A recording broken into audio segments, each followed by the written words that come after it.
আমরা এখন যাবো নদীর পাড়ে। আজকে হঠাৎ করে ঠিক হয়েছে নদীর পাড়ে যাবো, টুকটাক কেনাকাটি আছে, সবই তোমাদের সাথে শেয়ার করবো ছোট মিনি ব্লগের সাহায্যে।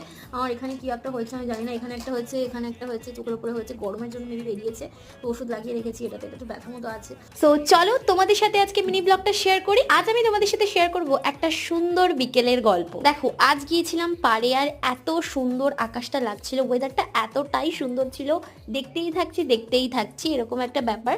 তারপরে বেশ খানিকক্ষণ পর একটু অন্ধকারও হয়ে এসেছিল, মানে বৃষ্টি হওয়ার মুখে। তো আমরা নদীর পাড়ে বসে বসে কাবাব খাচ্ছিলাম আর সুন্দর নদীর ভিউটা মজা নিচ্ছিলাম। বেসিক্যালি আজকে বেরোনোর এটাই উদ্দেশ্য যে আমার আর কয়দিন পর জন্মদিন, সেজন্য আমার টুকটাক কিছু নেওয়ার ছিল, তাই জন্য গিয়েছিলাম শপিং মল। আর এই দুটো ড্রেস আমি ট্রায়াল দিয়েছি। আচ্ছা তোমরা গেস করতে পারবে আমি কোন ড্রেসটা নিয়েছি? ঝটপট আমাকে কমেন্ট করে জানাও। আর এদিকে তো বৃষ্টি শুরু হয়ে গেছে, ঝিরঝির করেই পড়ছিল বৃষ্টি। তো এর মধ্যেই চলে গেলাম বাড়িতে, গিয়ে খেলাম প্রথমে আইসক্রিম, তারপর খেলাম মোমো, দেন এখানে এড করছি। ভিডিওটা ভালো